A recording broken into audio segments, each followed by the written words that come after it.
What's going on, guys? Welcome to Everything Always. My name's Michael Roman. The idea that each of the original 6 Avengers have a very poignant and specific arc that they need to conclude in Avengers Endgame is nothing new, and today we're going to use this video as sort of a primer so that you can remember what to focus on for each character and look for the particular Easter eggs and specifics of each arc.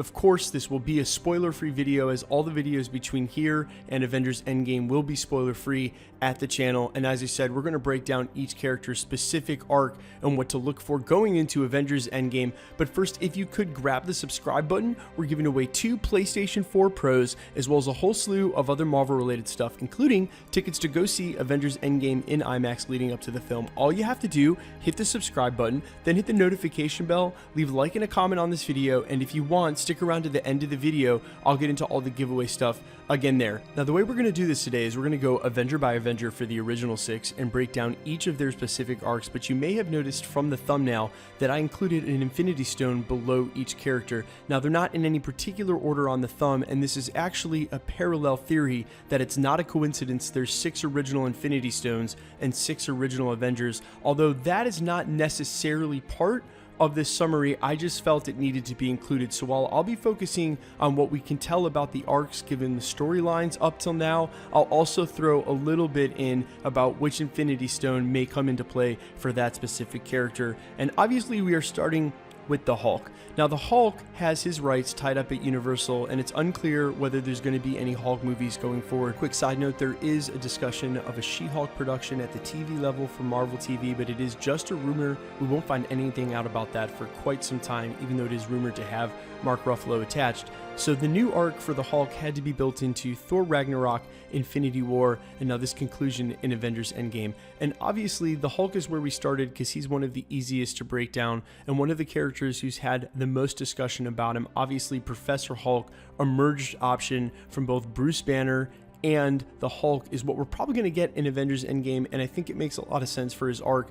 Number one, they've never ever gone there in the movies. It's always been the same green smash monster in every iteration going back decades now. And I think that finally they're going to take Hulk to a different place and let you have a different version of the character. Now, I've said this in a past video when discussing Worldbreaker Hulk, that a lot of people are crying about the fact that Professor Hulk is not maybe the strongest version of the character, but I disagree for a couple reasons. Number one, he is a stronger version than some others of the Hulk, and number two, he's definitely a more interesting version of the Hulk, and really the MCU can attribute any power level they want to him. So it's not an absolute given that just because he's going to be Professor Hulk, he's going to be weaker, and I honestly can't wait to see this arc fulfilled. Bruce Banner and the Hulk have been going at it for a long time. I mean, if you remember back in Age of Ultron, Banner goes out of his way to remind Tony that he helped build the Hulkbuster, and surely the Hulk is aware of that and probably not too happy that his body's co-entity doesn't even want him around. Either way, once Hulk and Banner strike their balance, the reward will be a rematch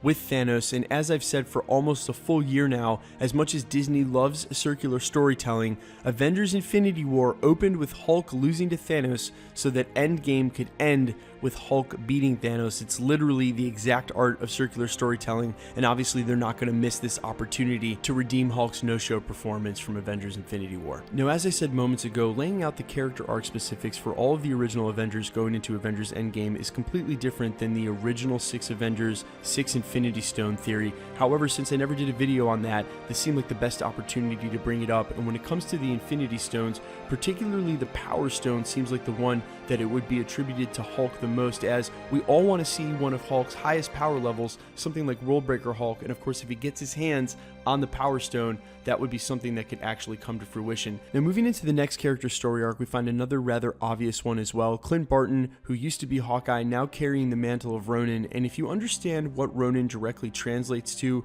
or what it means in feudal Japan, then his story arc becomes abundantly clear. Ronan literally translates to wave man and or vagrant or wanderer, usually because that samurai's master has either passed away and or he's lost favor, and in this case Barton has lost his entire family, as we presume, to the snap, and given such, he's lost all his tethering and become a wave man and now carries the mantle of Ronan. Now, on a micro level, obviously his master was supplemented by his family, the only thing that meant anything to him in the world, and when he lost that family and that tethering, he became just simply an instrument of death and vengeance, a Ronan who's meant to just deal out as much justice as possible to those who deserve it.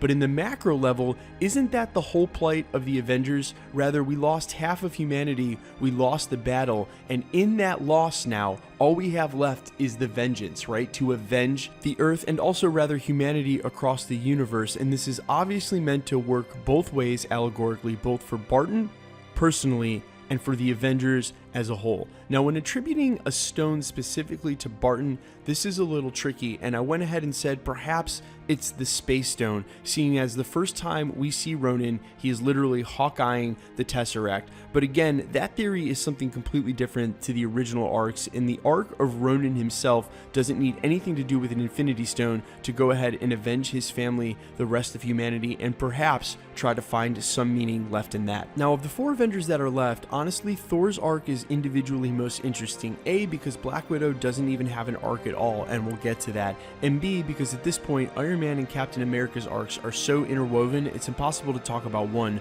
without talking about the other at the same time. But in the case of Thor, the most interesting part is that the first part of the arc has lasted so long. Going all the way back to Thor 1, they used his entire trilogy franchise, plus the Avengers movies, to continually replicate the theme of loss for Thor. Now, loss is different in that sacrifice is something you give willingly of, and sacrifice is actually the theme that ties Cap and Tony together, and we'll get to that. But loss is when things are taken from you continually, either due to your mistakes or inability to protect them, and starting all the way back with Thor 1, it's usually one of these two things: Thor's pride and mistakes and or inability to protect the things he loves that leads to their loss. And of course, they go ahead and run down this entire list again in Infinity War in case you missed it in this conversation between Rocket and Thor on the ship, where he reminds you he's lost his brother multiple times, his best friend, his father, his mother, his home, everything he has. Now, from a narrative standpoint, you may say, oh, this is nothing new. We've seen this a million times before in movies. This is every Rocky movie ever, where Rocky is just getting the crap punched out of him for 8 rounds, and then all of a sudden, in the 9th round, turns it all around and wins by knockout. But actually, it's a little more subtle than that, right? As capable as Thor is, as strong as he is, he hasn't been able to put it all together this entire time. Think, Ragnarok is just right around the corner, and it wasn't until the end of that narrative in which his father had to say, "Are you the god of hammers?" He literally hasn't been able to put the whole picture together the whole time, and that's led to a lot of loss. Where he would have been a more capable Thor after these losses, he needed these losses to learn. Well, what does that mean? That means in Avengers Endgame, we get the most capable, full picture of Thor's full realized potential, or rather shall I say, a self-actualized Thor. And if the rumors are correct and Thor is supposed to transition into the MCU's Allfather, then it would make sense that it took this amount of loss and this long of an arc of trials and tribulations for him to become capable enough and have enough perspective in order to be that Allfather. Now, moving on to the Tony and Cap arc, which is super interesting, but probably already enumerated at length. So I'm going to stick to the most poignant parts and only add what I think is most important. But look where Cap started. He was an all-the-way soldier. And look where Tony started. An all-the-way warmonger. Now look where they've ended. Tony looks more like the soldier, and Cap is really on his own. I would never call Cap a warmonger. That's not what he does, but rather he's become the renegade. Literally, his mantle was nomad during Infinity War. They've had to question where they believe the authority, but more importantly, where they believe the responsibility for their actions lie. And it's the responsibility factor that sets their arcs on a complete parallel. Tony has felt so much guilt starting in Iron Man 1 with the way he saw his weapons killing young Americans, as he put it, all the way through to the Sokovia Accords at the end of that movie, where Tony actually wants to put the blame on someone else and relieve himself of the responsibility, the consequences of the kind of things that happen when you build an Iron Man suit. Captain America, however, is searching for that responsibility and owning that responsibility the whole time in a way that he couldn't as a soldier, that he was always just following orders. And he saw enough symbols of corruption and or corrupted institutions that he may end up serving to decide that he wanted all of the responsibility to lie with him, as Tony has been trying to shuck that responsibility the entire time. Now, what does this mean for Avengers Endgame as these arcs finally come back, not only them meeting in the physical form, but now having to work together again? And really, the end point of these two arcs is exactly the same. Like I said a couple minutes ago, it all revolves around sacrifice. The reason that responsibility is so important when revolving around your own actions is because it's impossible to make a sacrifice if you don't have control when you deem it necessary to do so. And as I also said about circular storytelling, just as Captain America the First Avenger ended, this may end as well with some sort of sacrifice on some behalf. Many people have guessed Captain America, but it could be Tony as well, and more specifically, it could be Captain America to sacrifice for Tony. Now, I didn't mention Thor's Infinity Stone, and I thought I'd bring them all up here. Clearly, if Thor's is the reality stone, as it's his reality that has changed the most, and Captain America's is the time stone, as he is a man out of time, Tony's would certainly be the Soul Stone, and many people have guessed, going back to an Infinity War original art, that Tony will have something to do with the Soul Stone. Somebody is going to have to sacrifice something at some point if the Avengers are going to use the Soul Stone in unison with the others, and I think that may also be the end point of these arcs, when a decision has to be made ultimately about that sacrifice. Well, then the exact thing that these arcs seem to be working towards will become an actual reality. Now, the last Avenger is actually Black Widow, and it's an interesting take, I'd say, to say that she had no arc at all, but that's because we're actually after her arc, and I'm hoping that this Black Widow prequel movie that we're going to be getting in the next 12 to 24 months are really going to help flesh out her earlier arc.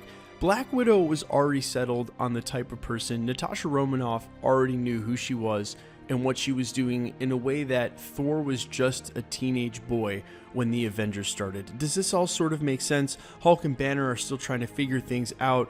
Cap has been a capsicle since he was in the ice, and Tony's having this huge sweeping ideology change, but Natasha Romanoff, no, she had already figured that out, but her life as a double agent surely wasn't always as clear, and the inner conflict of being a double agent and knowing what's right and what's wrong and feeling allegiance to two different sides is surely something that they're going to flesh out in this Black Widow prequel movie, and that'll give us most of Black Widow's arc, and I'd say it's for the best. You can't have all 6 members of a team all learning who they are, so having Hawkeye and Black Widow sort of already solid in their ideology, already solid in their value system, really helped solidify the team. They may be on the bottom end of the power level, but on the top end of maturity as far as personal growth and who they are as people. I also realize that this lines up the Mind Stone with Natasha Romanoff, and that doesn't make much sense, but who's to say they won't line up in Avengers Endgame? Guys, let me know what you think in the comments about all their arcs specifically. Is there some huge theme that I somehow missed? I'm all ears. And or if you see any details that fall into line with these, there are a ton of them, be sure to let me know in the comments. And quickly, let's get into the giveaway stuff before I let you go. All right, we're giving away 2 PlayStation 4 Pros, one at the 300 and one at the 400,000 subscriber mark.